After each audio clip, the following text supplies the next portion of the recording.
How will tight ends save football? That more this week on the couch. Tyler Dunne. How will tight ends save football? First of all, I love the timing. Right as I'm itching my nose is right when we hit the video. I really, can you tell I don't work in television, right? Just kind of. Me neither. Can you face for radio, as they say. Hey, the tight end, baby. It's saving football. It's present tense. I think the easiest answer to your question, Sig, is when we watch a game every Sunday and we all see those flags are flying for just tackle football, right? I mean, I guess that's like if you were to whittle it down to something in the now that drives us nuts, it's the fact that I think the NFL is trying to it's trying to sell an unsafe game as safe. It just seems disingenuous. It seems like they're constantly trying to find this middle ground that doesn't exist, right? This utopian sport. It's a violent game. It comes with an element of risk. It's been that way for decades, for generations. And I mean, the impetus for the book is just wanting to just to do a book on the purity of the game, the sport, what we love about football. Then the more you think of it, it's like, yeah, this is the position that's saving it because it's everything we love about the sport, right? You've got that violence in the trenches that can be preserved. Rob Gronkowski, we got into that at length. But, it's 3rd and 8, and there's 80,000 screaming fans, and there's millions watching at home, and you've got to make a play to win the game, to save the season. That tight end is involved in that as well. So you've got the glory, you've got the grime. There's an intelligence factor. I mean, next to the quarterback, nobody needs to know more on offense than the tight end because you're involved in everything, as you know. I mean, pass protection, run blocking, the route concepts. That's why they make the best color commentators, right? They can explain the game in a digestible layman way. And I think that the mental toughness really saves the sport more than anything. Really, when I started traveling the country, hanging out with Ditka, Shockey, Gonzalez, Jackie Smith, all these tight ends, they all kind of had this like man in the mirror moment that defined their lives. And they were able to overcome. They were able to persevere. I mean, Dallas Clark, his mom dying in his arms. Jimmy Graham, fearing for his life inside of a group home. All of these guys overcame something pretty specific where it could have gone one way or another.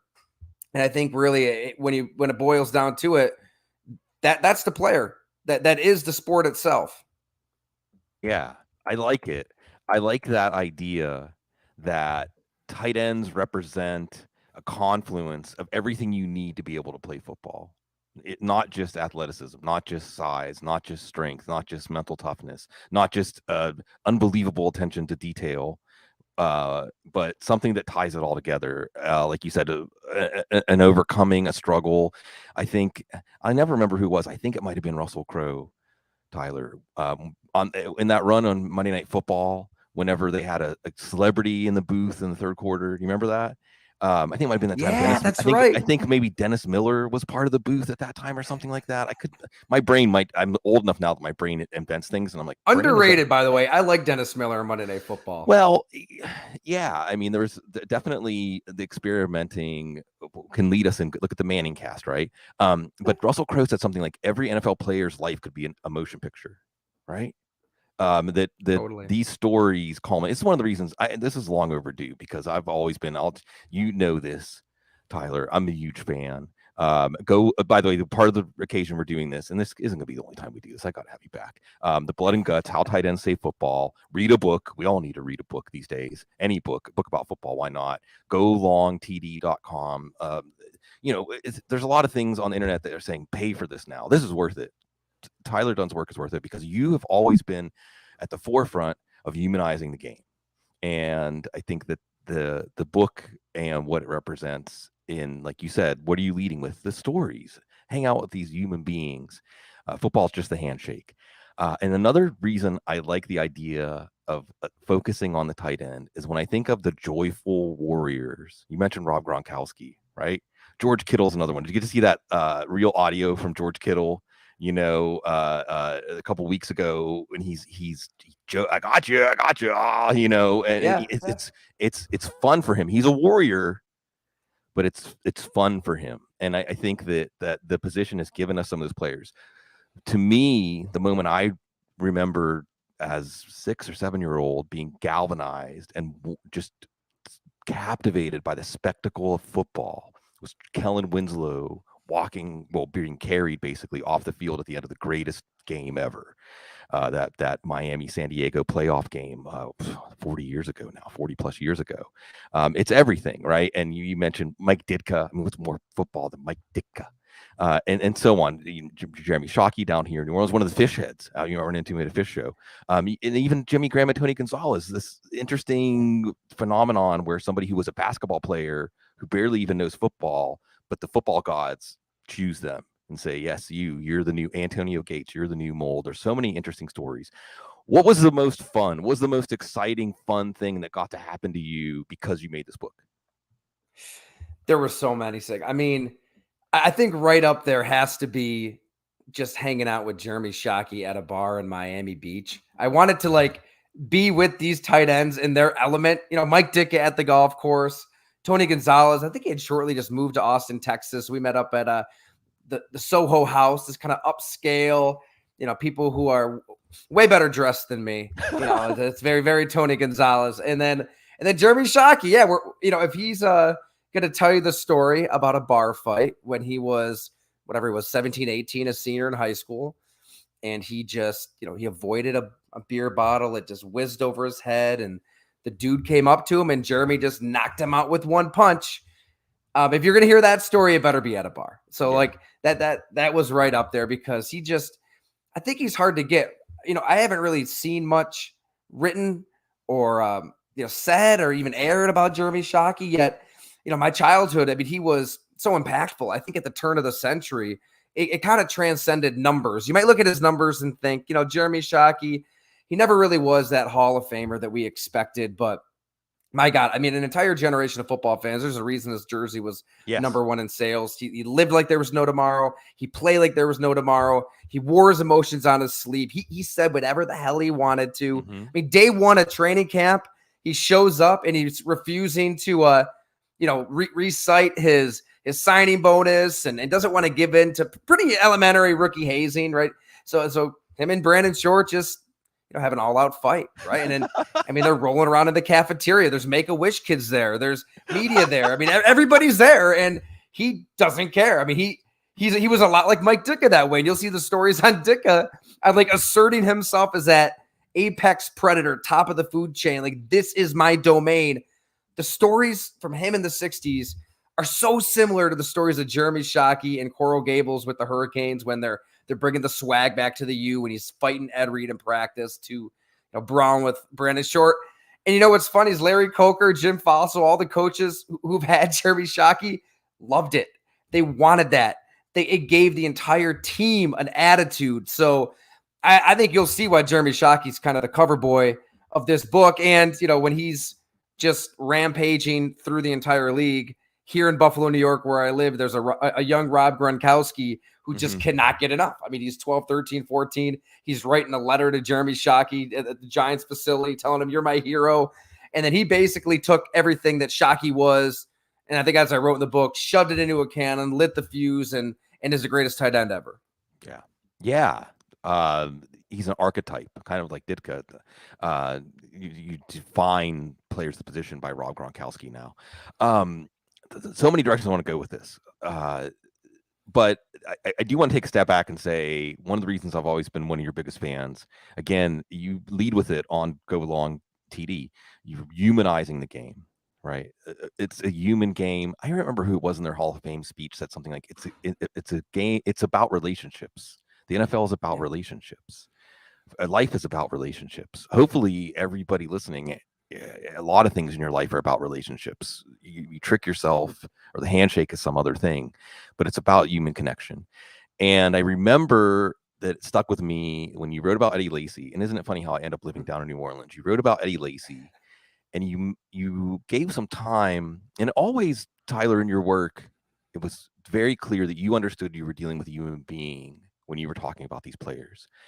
And that actually matters for fantasy football. It matters for our prognostication, betting, or all these things. And you mentioned, you actually picked up on and got a little bit in depth about how Eddie Lacy and Hurricane Katrina and leaving New Orleans, and believe me, now that I've lived in New Orleans for 4 years, I understand how it's almost like having a limb amputated for the folks that had to leave here and couldn't come back or couldn't come back for a long time. And when you wrote about Eddie Lacy in that piece I read, you touched on that and how it was affecting him and how he might be having this football success and everybody celebrating him, but you can see that there's still that light, that gleam missing in his eye because of what has happened to him. So with that in mind, how do you get players to trust you and reveal themselves to you and be vulnerable? Because I think that players understand that they're a commodity now and they can be exploited. And I understand why players might push back against giving access or push back against being authentic or giving anything but the stock answers, because why would you make yourself vulnerable to a public, to a market that wants to exploit you? So how do you get players to open up to you?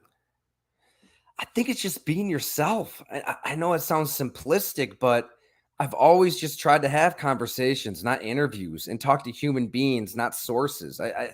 I never want to just go up to a player in the NFL with a tape recorder and stick it in his face and have a notepad and be looking down at my notes. And no, like I mean, I have a general idea going into these stories, what direction it might go, right? I mean, you're meeting up with somebody to write a story.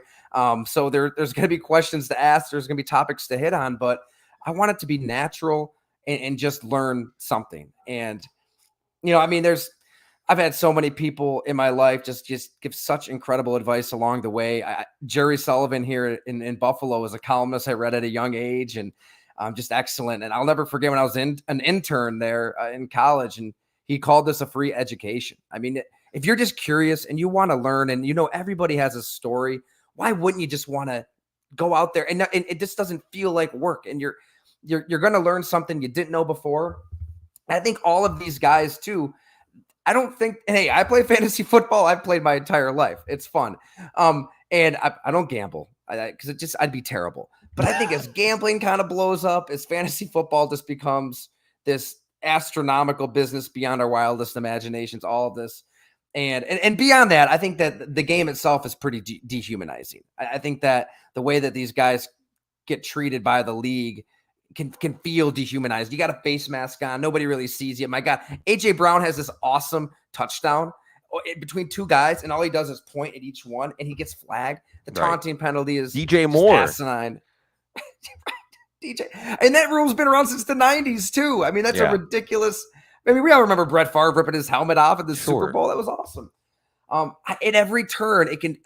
I try to put myself in their position as an NFL player, and it would drive me insane to not be treated really as a human being, to see your name on the bottom of a scroll and a transaction. And, there's so much more than names plugged into fantasy lineups. And I think that kind of gets lost by everybody involved, us in the media, fans, the teams, front office. So when I just want to sit down with an Eddie Lacy at Republic Chop House in Green Bay and just talk about life, I think players want to just talk about life and what makes them tick. And I didn't, going into that, I just thought, here, I'm going to talk to the second round running back from Alabama. That's exactly what the Packers need. I didn't know he was going to say how Hurricane Katrina and being displaced and all of that basically stripped his joy away and robbed him of his childhood, and he still has not recovered. And you see it written across his face. You could feel it on the beat, right? There's a lot of fun to Eddie Lacy, but there's always something a little missing. And I think that affected him in a pretty profound way. And there's been countless examples of that. So it's not rocket science. I haven't split the atom here in terms of writing a story. I genuinely just curious, want to hang out with these guys and hear what they have to say. The secrets of the universe aren't secret, right? Right. It's right out there on the surface. Be a human being and someone will be a human being to you. Namaste, right? The universe and me, recognize the universe in you. And maybe for some of the players too, a lot comes through our eyes, right? Sympathy and opportunity to unburden, an opportunity to testify or maybe even confess. So we all need that. And it adds a lot more depth to your understanding of what actually transpires and why it transpires. I know this is kind of sensitive. It's funny, like I don't want to act like I'm some big access insider or anything like that. I have gotten some access at some points. I have learned about things at some points that the general public doesn't learn about. And the paradox, Tyler, is the more juicy and sometimes the more revealing the thing you learn is, the more likely it is you can never share it with anybody ever, right? Unless you want all the doors to close in your face, right? It's like a code or something. So I understand that you can't truly maybe answer this question the way you want to, but given that you've seen everything you've seen, you've heard everything you've heard, what do you think are the biggest misconceptions the public has about professional football? Man, that's a really profound question. I think there's this tendency to paint all of these individuals, these cogs in the machine, as just that cogs in the machine who run 4.3s and bench 225 30 plus times and can leap 40 45 inches and pull off these ridiculous stunts on Sundays, and we all just think that's it. Like, tangibly what we see, like, this is the player. There's so much going on between the ears. I mean, they're like anybody in the world, where, I mean, they have good days, they have bad days. They get excited, they get depressed. They look at Tom Brady; he's going through divorce right now. I mean, So let me that's interrupt you right there. unpublicized, but that stuff happens all the time. Let me interrupt you right there. Like, is it off base analysis of football to at least wonder how going through this is affecting Tom Brady as a football player? Not at all, and I remember, catching heat way back. Maybe it was like the first Packers Aaron Rodgers story in 2016 by referencing, he was cut off, or he cut off his family and everybody close to him in 2014. And there were a lot of people wondered, how could that not affect you if you don't have any relationships with the people that you had relationships with your entire life up to 2014? Like, it goes both ways, good and bad. Like, we can't, when we talk about things off the field, helping somebody, it could hurt somebody too, right? How could that not be hurting Tom Brady right now, going through what he's going through? I mean, I did a whole sit down with Sammy Watkins at Bleacher Report a couple of years ago, and it was thank God for Sammy Watkins being so unbelievably open and really explaining in Buffalo how dark that time was, how depressed, how alcoholism and just sadness and darkness just suffocated him, injury to injury, and and his brother's getting wrapped up in a big RICO investigation down in Florida. Basically, everybody he's known is going on trial, so he's trying to bail out his brother, and he's called a bust because he can't stay healthy. And he enters this dark place where he locks himself in a room and he just falls down all of these different rabbit holes, researching religions first, every possible religion he can. The next thing he knows, as I knock over my coffee, next thing you know, he's learning about just different dimensions and the good entities and bad entities that are all around us and sift in us and decide what we do in the world, and astral realms in your sleep that you surf through, and the etheric bodies and all this crazy stuff that I had never heard about in my life. And so you write that story, and I can still remember people reading it, and I don't blame them, and be like, holy hell, Sammy's got problems. Like, why is he thinking like this? Is he okay? He really thinks that there are people who want him to be hurt and like cast an injury onto him, and all the stuff he said. And what I kept telling everybody is, Sammy was in such a bad place in Buffalo that going this route and pushing his mind to past boundaries and into new directions, and it led him to such a place of peace and happiness where he's never been. And I've known Sammy like most of his career. I saw him in Buffalo. I saw him with the LA Rams, with the Chiefs. Now he's with the Packers, and he's never been this at peace after going through all of that. So you can think what you want, but as a husband, as a father, as a friend, all of that, I think he's a better human being than he's been at any point of his life. And I think, to get back to your question, most everybody just looks at Sammy Watkins as the injury-prone football player with a lot of talent, and there was nothing else there. No, I do a podcast with Jim Monas. He drafted Sammy Watkins with Doug Whaley. I mean, they traded up to do that, to make that pick. And he said he read that story, him and Doug. Nobody had a clue that Sammy was that depressed. I mean, his own GM, his own team, the one teammate he was really close with, Caleb Holly, was like his best friend. I mean, he got cut by the team, so that that didn't help the depression, and teammates had no clue. So nobody really knows what these guys are going through. Yeah, sometimes they themselves probably can't access it, right? Because of the demands, the mind, body, soul commitment they have to make just to stay on a team. Forget about to be an excellent football player, just to stay on a team. What you talked about with Sammy Watkins, and I love that story. And again, this is another example. Tyler, there's so many stories that you've written that only you could have written. And maybe you can influence some younger writers downstream to grab onto this handle. And in some ways, it makes the game diminish in importance, and the human stories become more prominent. And I've always thought it made a lot of sense that there are so many players that are devout Christians, because it's kind of like 12-step programs. Like, you have to just surrender. When you're a football player, I always say, Tyler, like when you and I are writing, it isn't like all 10 of our fingers can spontaneously fracture in a way that we'll never be able to type again or something like that. Or like what we've worked for to build up in our life can just be taken away from us because of bad luck, right? Or even better, because of someone's bad intentions or something like that. And football players have to live with that over their neck their whole career, right? And then they've had the whole families, communities depending on them. Decades, culmination of decades. I always talk about that on draft night. When you see this, we're always analyzing the moves in the draft and where the players land. But know that this is a combination of years and years and years of a lot of people's caring and sweat and everything. And you have to surrender to something, or else how could you play the game? How could you play the game knowing that all these things that are totally out of your control may alter the course of your life and your career?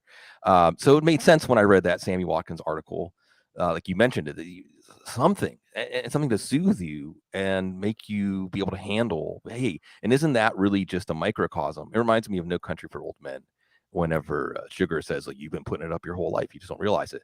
We're all living that.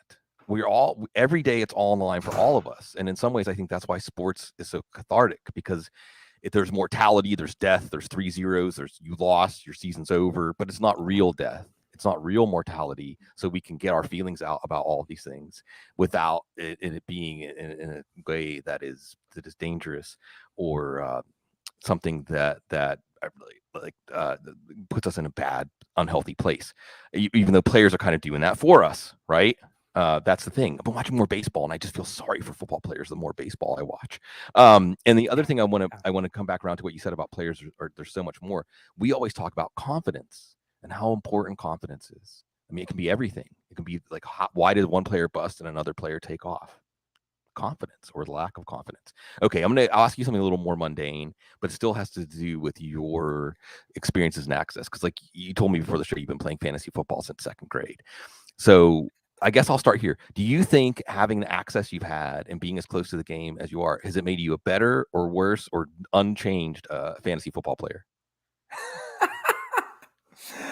I'd laugh because my college roommate, I'll never forget, at Syracuse, he was in a high stakes league with some of his buddies back in Maryland.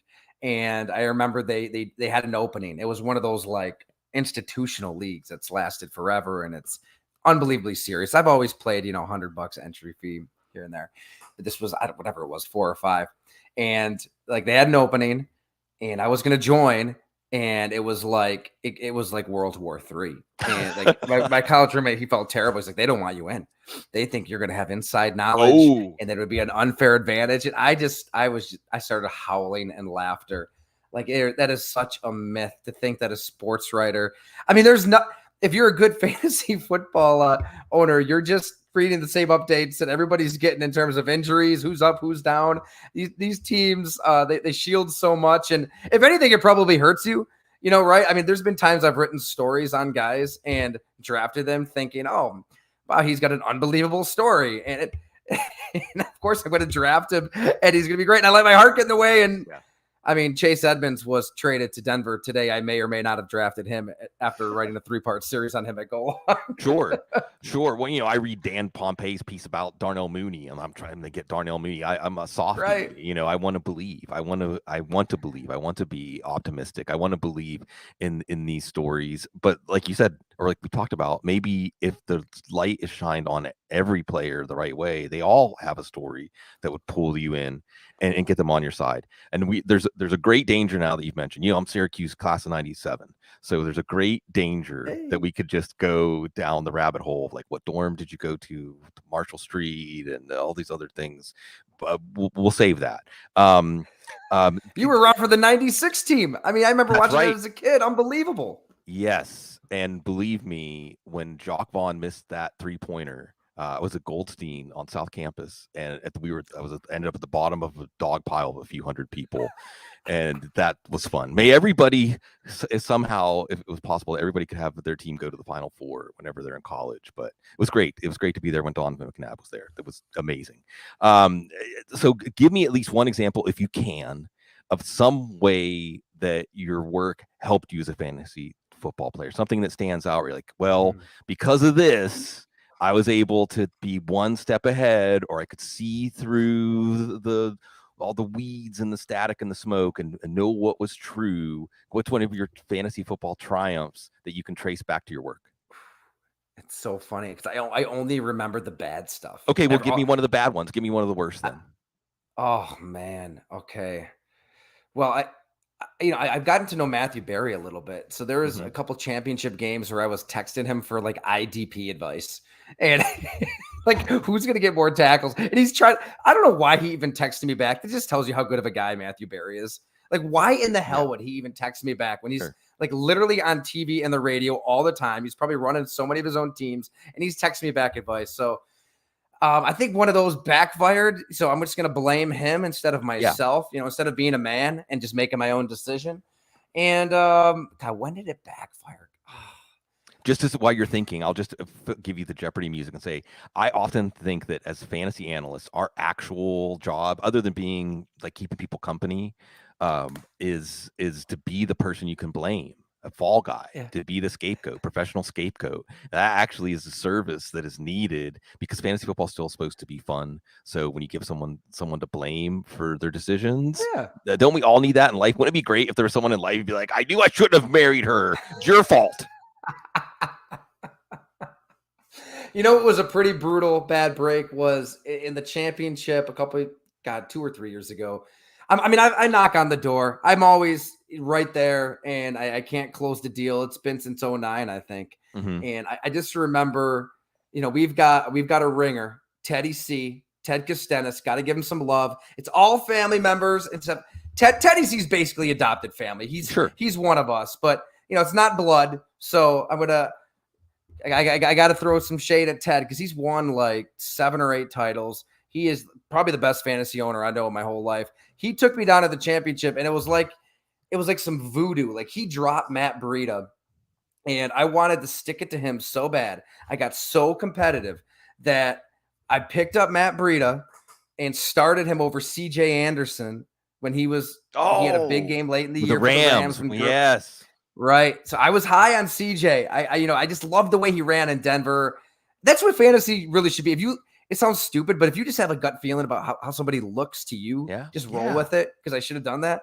But I let like competitiveness and ego and all that bad stuff get in the way. I picked up Breida because he dropped him inexplicably, started him, benched CJ Anderson.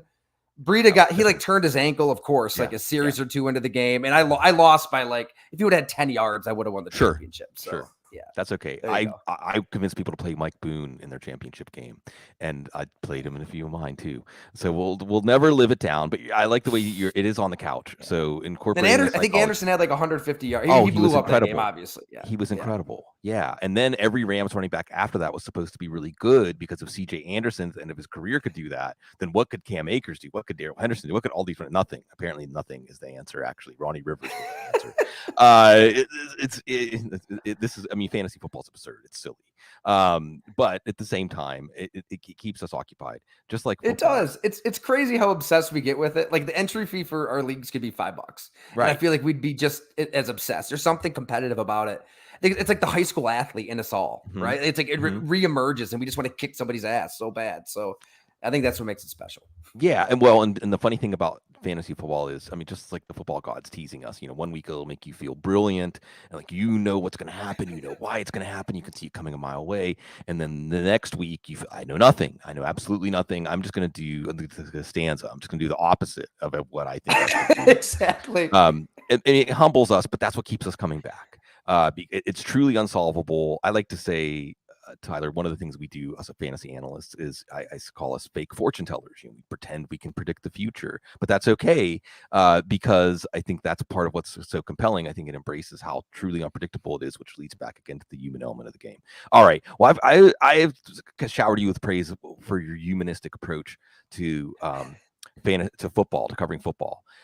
Whether it's some other people in football, your peers, or people covering other spheres, Ryman, Simon, I don't even know it. Who were some of the writers that helped you find that voice over that angle, or otherwise people that inspired you on the way to end up where you ended up? Man, that's a really good question. There's been so many. I think growing up here in Western New York, I mean, I grew up in a small town about an hour south of Buffalo, Ellicottville, Salamanca, Great Valley for the hyper locals listening. So I read the Olean Times Herald, right? I mean, Chuck Pollock was my hero.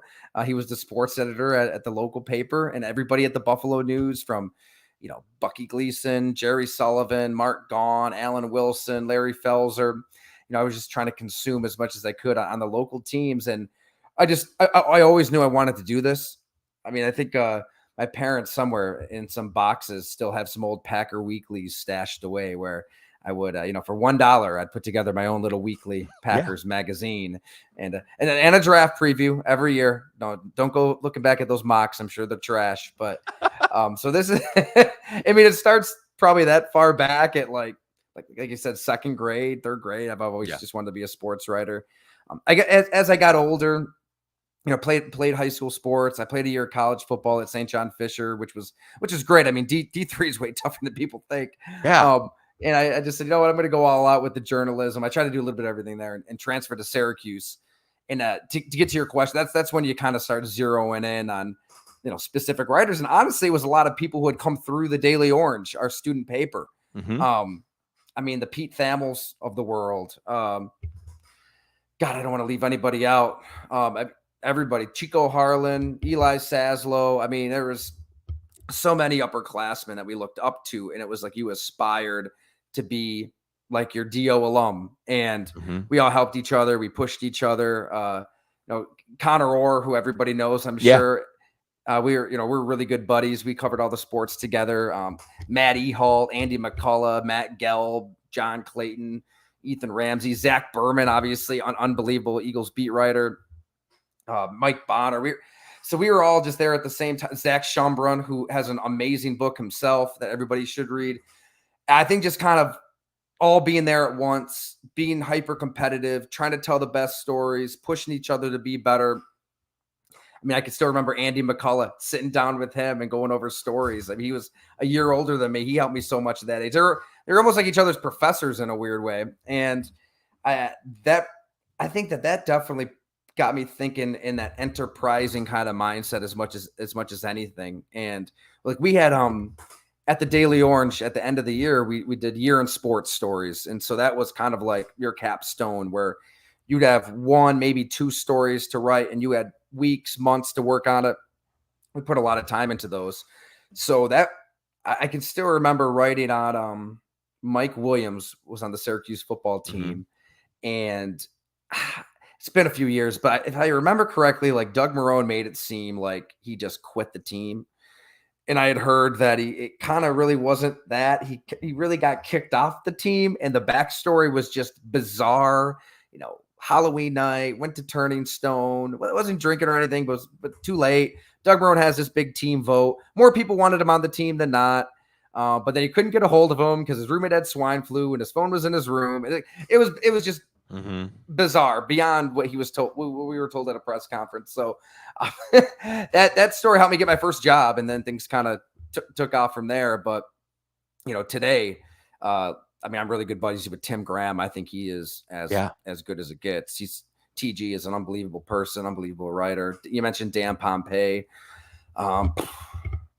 If there's a rainy day and you want to be equal parts like inspired and like demoralized, you just read a Jeff Pearlman book or Gary Smith, Wright Thompson. Like it's like I love reading these guys, and it's like, oh, Wright's amazing.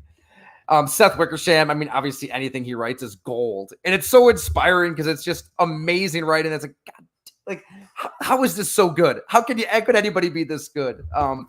There's so many incredible writers that, hey, you are what you eat, right? I mean, I try to read as much as I can with 2 kids and, run and go along and writing the book. You got to make time for it.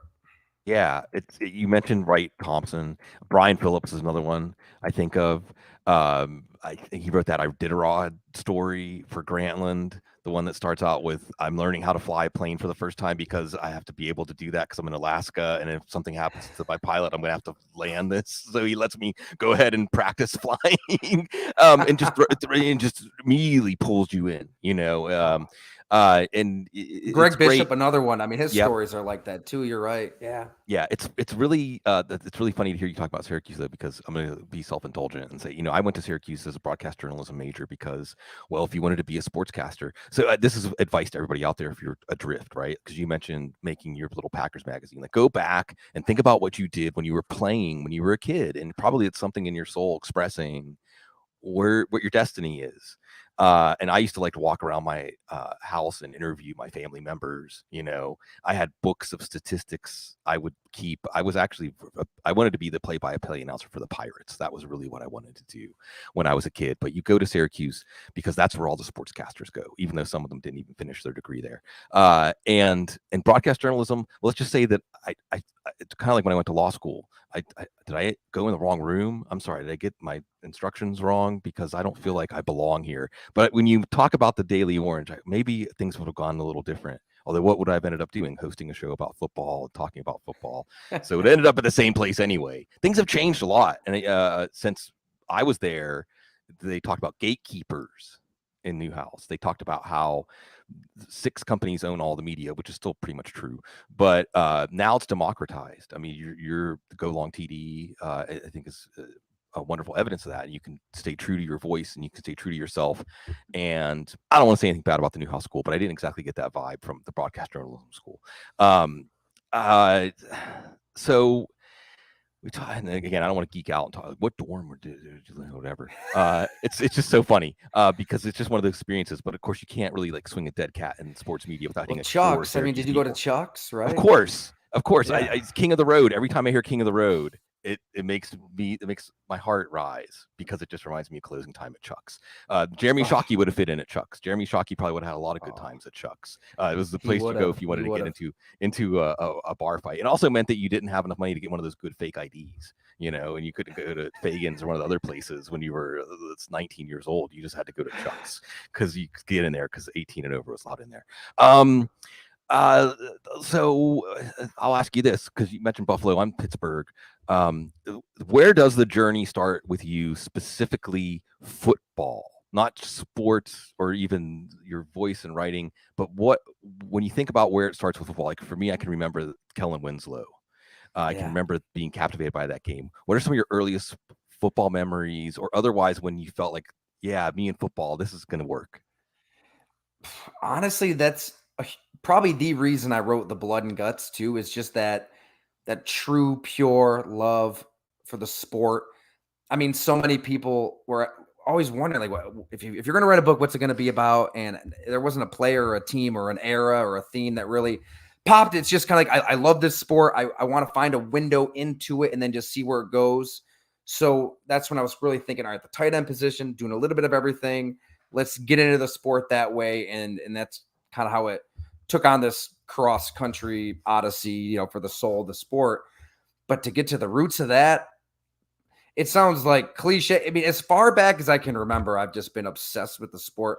Me and my dad are best friends. I mean, I started playing, like you mentioned, fantasy football in 2nd grade. I think Pop Warner in 3rd grade, from that day on. And it is that attrition. Like Tony Gonzalez talks about it too, where, I mean, he hated it. He called himself, the biggest wussy, and he didn't say wussy, because he just hated getting hit. Like he didn't want anything to do with it.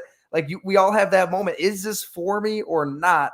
And it took him a while organically on his own without anybody pushing him to love football. And he kind of compared it to that Norwegian way for people who remember the real sports in Norway and how they came to dominate the Winter Olympics. It's because like they got kids to just organically fall in love with sports without pressure. But yeah, football, always loved it. And I think those first memories would be, playing, obviously. And I was a quarterback from JV through varsity. I mean, we were third in the state. I'm going to sound like Uncle Rico. Damn it. Like, we were third in the state senior. That's why it's a cliche, because it's true about everything. Yeah, I know. Al Bundy. Yeah. But we played right here at the Bills Stadium too. We had our sectionals. So I mean, a win there was freaking amazing. Oh yeah. But the memories with my dad, I mean, I was a huge Packer fan growing up, and we'd go to Lambeau Field every other year. And like those father-son memories. I mean, I had my first beer at a Packers tailgate, Monday Night Football, before they played the Eagles and McNabb one year. Mm-hmm. Might have been like 02, 03. I mean, like, just like those specific memories, those stories, we still laugh about random things that happened on those trips to Green Bay growing up to this day, where, football makes that happen, right? Like there's something different about football that I don't think other sports give you. I mean, I love basketball, hockey. I mean, I don't want to down talk other sports, but there's just something about the game. And I think it really is the fact that the participants are like modern day gladiators. I mean, they're doing something that we can't wrap our heads around. I mean, it is that contact until you make it flag or touch. The fact that these guys are hitting each other at these violent, wild angles, and they're stepping into this arena. I mean, I think the fact that it is like a modern day gladiator. It is something we can't wrap our heads around. They go to work in the summer at training camp. It's 90 degrees. They're punching each other. They're getting into fights. They're beating the hell out of each other. And then they go inside, slip into the cold tub, and talk about each other's families. Like George Kittle made that point. That's not normal. No, not for the well-adjusted. This is a normal profession. Right, yeah. right. Built by there's ourselves. There's something special about it. Yeah, well, it is. There is something.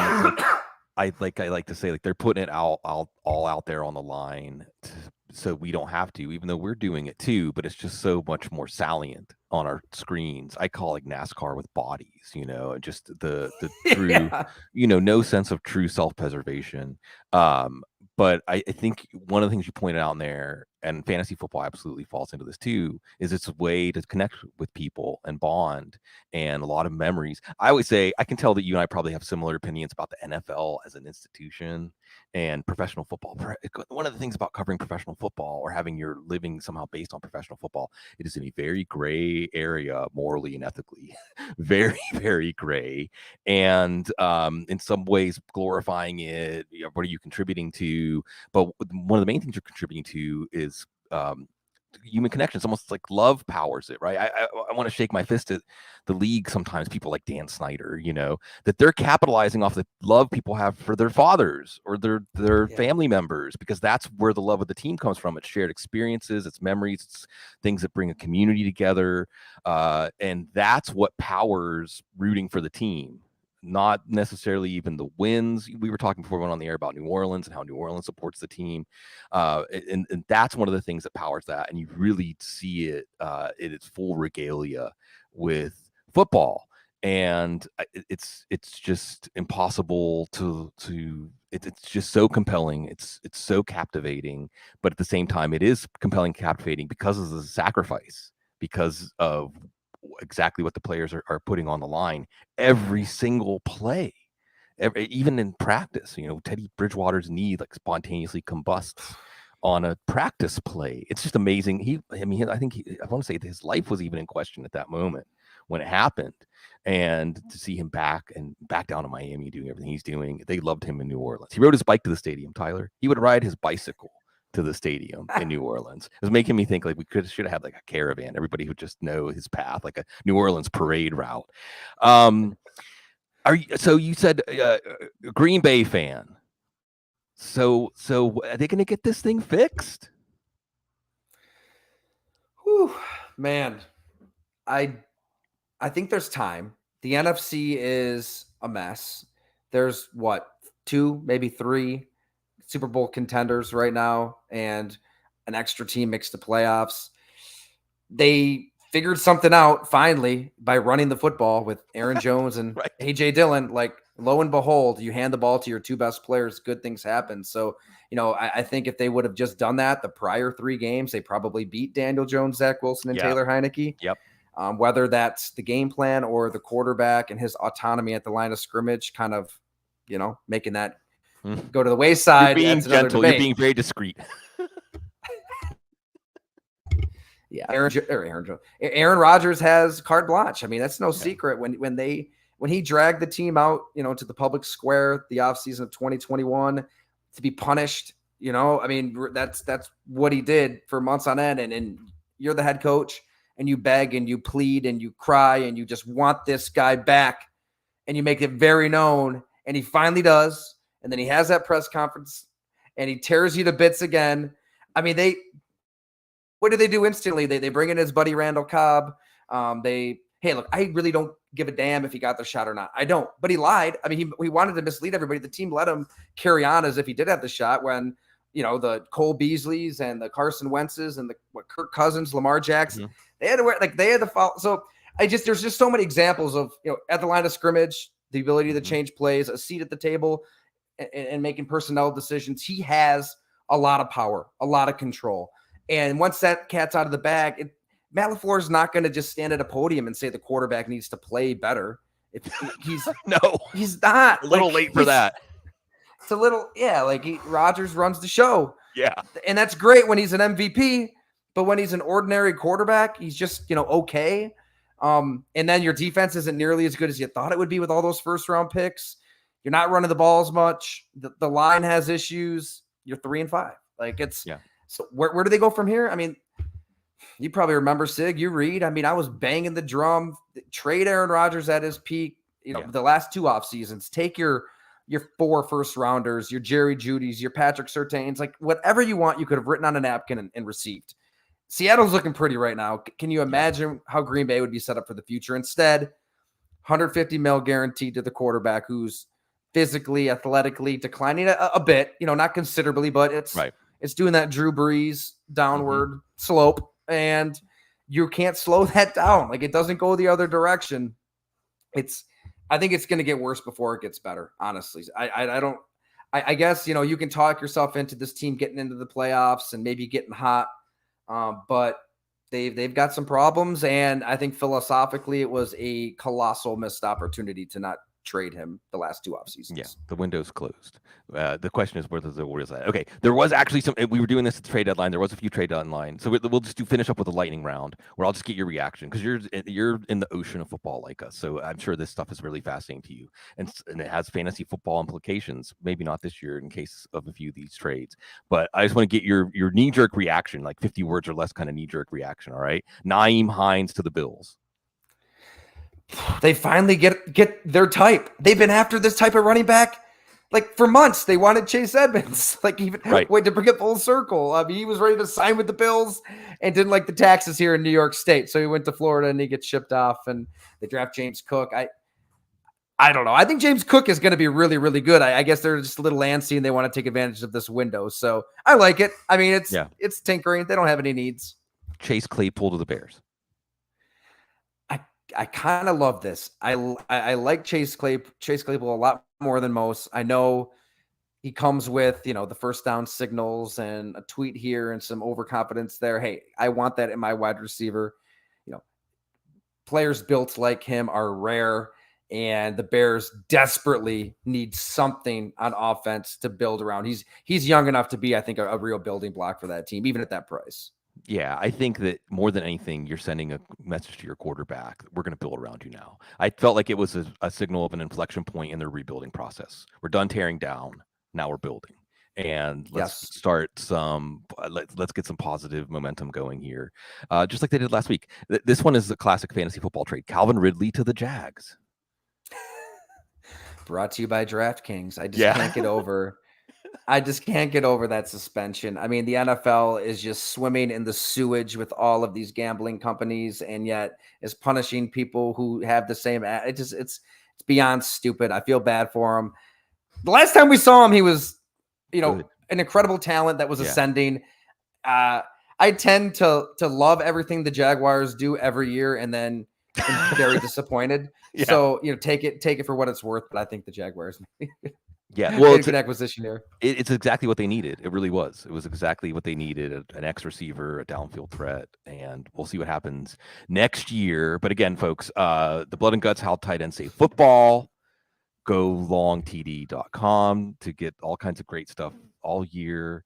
And I don't want to make you blush, Tyler. We could all learn something about our relationship with this game by reading what Tyler does. And I hope we can meet again and chop it up and maybe get into some of the, like, where was the best pizza? Varsity? I think it was probably the best pizza. Oh, yeah, Varsity solid. If you wanted a slice. To this day.